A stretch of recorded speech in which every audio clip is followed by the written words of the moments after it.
Hello, lovely friends. Welcome to video 4 in a 30 video playlist series talking about how to start a raw vegan diet. So if you're looking to start a raw diet, this playlist series is for you. And if you want to add more raw food or get inspired or what have you, I hope you enjoy these videos. Now, today's video, we're going to be talking about classic diet advice, the diet advice that you find all over the place on social media, on the internet, and how classic diet advice doesn't fit in a raw diet, and that we need to be okay with releasing that and accepting a raw diet for what it is. So let's talk about that in this video.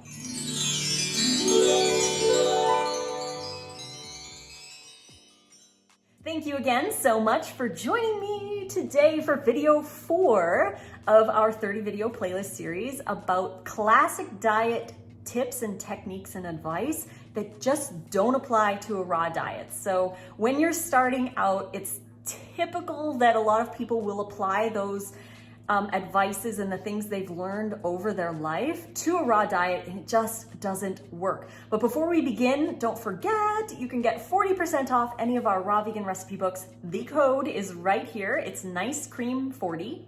The link is right here, as well as in the description box below. You can also find the link to the print versions of all of these books.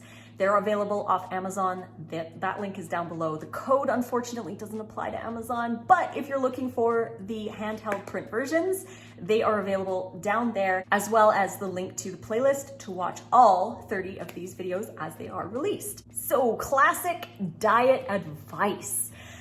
Now, when I went raw in 2004, or when I tried to go raw 100 times since 2004, between 2004 and 2014, I went raw so many times. And all of those times, I would try applying classic diet techniques and advice to a raw diet, and it just didn't work. So the number one piece of advice that you see countless times on social media is to do low carb and high fat, and it just doesn't work on a raw diet. The thing is, our cells run on sugar, not processed sugar, but fruit sugar and carbohydrates from vegetables, sprouts, greens, that kind of thing. Our body runs on that energy, prefers anyways. It can use fat and protein, but we don't want to be using our muscle. And if you are eating an appropriate amount of calories and you're exercising, then you're just going to burn any excess fats that you might have on your body. It's not necessary to eat a high fat diet, and it's definitely not necessary to eat low carb, because that can cause a lot of problems. Whenever I would do raw, I would always be eating really high fat, trying to get a lot of protein in. I would feel lightheaded, and it just wasn't working for me because I was feeling so tired. All of that fat that I was eating was actually blocking insulin from getting the sugar into my cells. So I was just feeling constantly tired and sluggish. And I was even sent home twice from the gym when I was doing like a keto style low carb diet, because I just had no energy. I was like super sluggish and lazy. I just couldn't do it. But when I went raw, when I learned to lower the fat and eat more fruit and more greens, suddenly I had the energy that I was assuming would be there on a raw diet. So it really wasn't something that I could apply to a raw diet. The low carb, high fat thing just didn't work. I also had to release the fruit fear. Fruit fear. Now, we are eating too much sugar as a society. And when I say sugar, I'm talking about processed sugar, fiberless sugar, junk food that also comes with high fat, like donuts and muffins and all of that.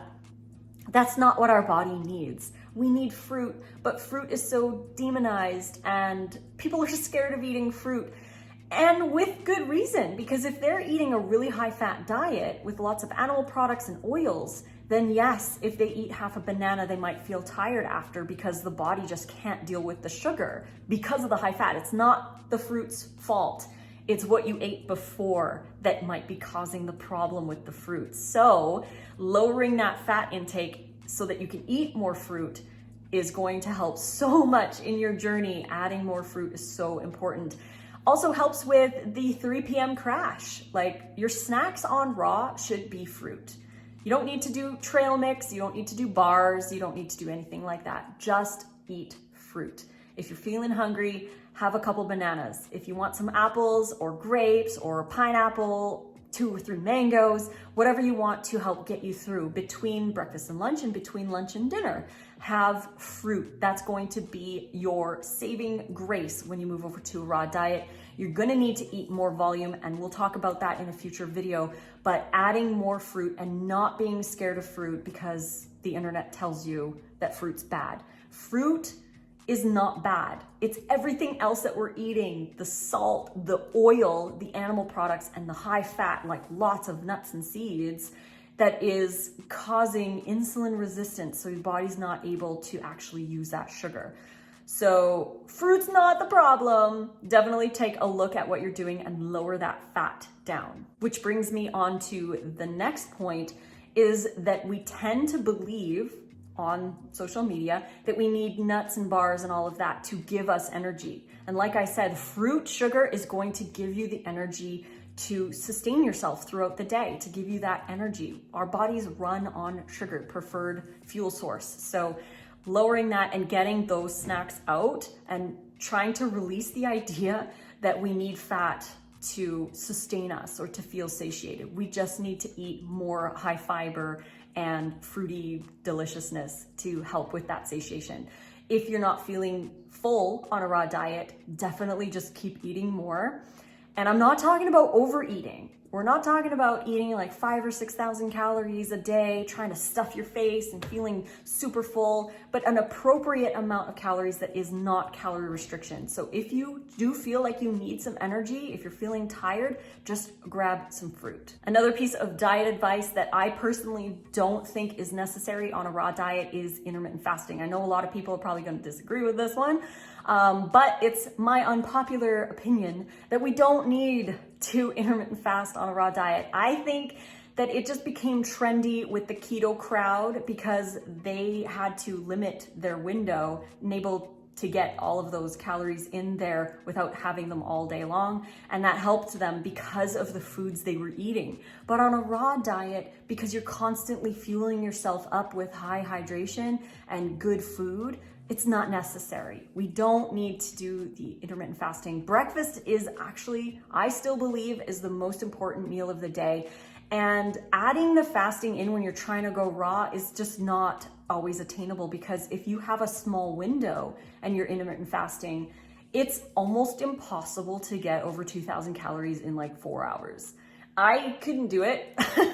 There's so much fiber involved that you would just feel bloated and stuffed for those 4 hours and even after you've eaten.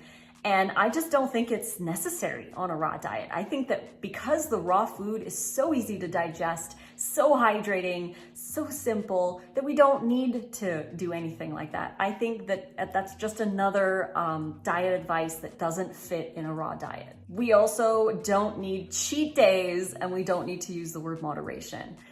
Moderation to me is a word that we use to justify things that we already know we shouldn't be eating. So if you're at a birthday party and you're like, oh, well, I'll have a piece of cake in moderation, you already know that the cake is not going to serve you, and you're using the word moderation to justify it. I've done this countless times, and I've released the word from my diet vocabulary. It's no longer part of my life.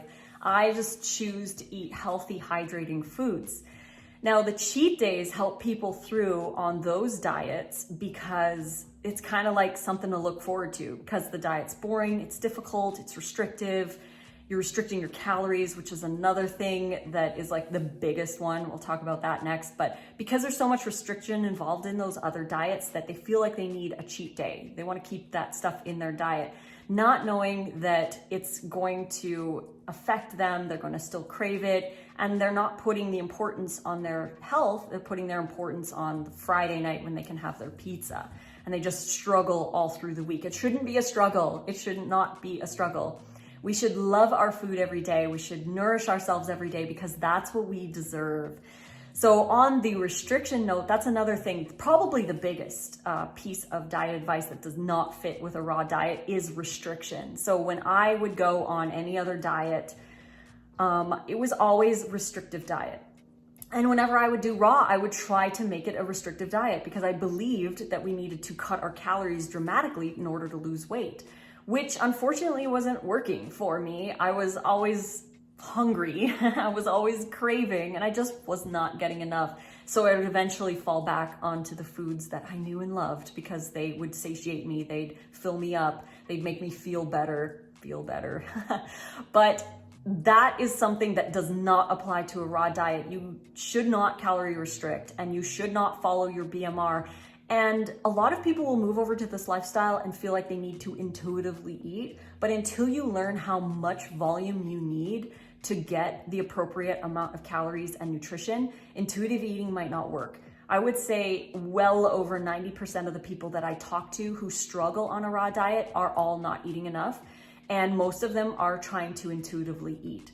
So like I said, if you're coming from a diet that is very calorie dense, animal products, oils, cooked foods, processed foods, then you were going to have a skewed sense of satiation, plus portion control. Portion control is another thing that doesn't apply to a raw diet. So anything restriction-wise is not going to apply to a raw diet because we need the volume. We need to relearn how much we need to eat. And it's not a crutch. We're going to talk about that again in another video about how to track your calories and why it's important and why you don't need to get obsessed over it, but it's more of a learning tool to learn how much we need on a raw diet instead of following that classic advice and restricting our calories. And very quickly, 2 more things that I've noticed in the diet culture world that don't apply to a raw diet. The first one is focusing on weight loss because it's not about weight loss, it's about health. So when I released the need to lose weight, the weight just came off because I was focused on health. I was focused on nourishing my body. I was focused on getting enough variety and abundance and hydration and all that good stuff. My body naturally just went to where it felt comfortable. So not following that, it's about the weight loss thing, and start to focus on overall health and creating that foundation, your daily consistent habits that will create your health in the future. And finally, the classic advice that does not apply to a raw diet is when you have a craving to ignore or distract yourself from it. So this is something that I talk a lot about on my channel, cravings, and again, will be in my cravings book eventually whenever that gets put out. I'm trying hard, you guys. I've just got so much to do. But ignoring your cravings and distracting yourself from your cravings is not going to help get rid of your cravings. When you have a craving, it's because your body needs energy. It's because your body is looking for fuel. You've either gone too long without eating, you've skipped a meal, you're fasting, you are under eating, not eating enough during the day. Any of those reasons are going to cause cravings because the body is just like, hey, what about me? I need some energy. Oh. And it's going to crave what you're used to, what's going to satiate you, what you've grown up with, all of that stuff. So instead of ignoring or distracting yourself from a craving, eat something raw. Go grab a piece of fruit, go make a smoothie, go have a salad, do something to fuel your body because that's going to be better than any amount of willpower. Plus, if you've gone too long without eating and you have a craving, ignoring it is only going to make it worse because you're just going to go longer without eating. So eating is so incredibly important to help with cravings. And that is another piece of diet advice that I disagree with. I don't think that we should be ignoring or distracting ourselves from cravings. I think we need to learn why we are having the craving. And the root cause is typically under eating or skipping meals or going too long without eating. So grab that fruit, have that smoothie, enjoy something healthy, hydrating, and raw. And then if you need to, you could go call a friend or go for a workout or do something if you constantly think about that and it's more of a psychological thing and not necessarily a body hunger thing. So I hope this video helped. It was a little bit of a longer one, but I hope you guys enjoyed it. If you did, please click like and subscribe to the channel to get notifications for more. You can click the little bell. It'll be sent directly to you whenever I post a new video. You can find me on Instagram at Raw Food Romance and on Facebook, Lissa's Raw Food Romance. And don't forget, you can get 40% off any or all of our raw vegan recipe books. The code is NiceCream40. The link is right here, as well as in the description box below, where you can also find links to the Amazon print versions of our ebooks. So those are in print on Amazon, links below, as well as the link to the video playlist. So you can watch all the videos in this series. There's gonna be 30, so hope you enjoy. And until the next video, guys, I love you all, and fruit on.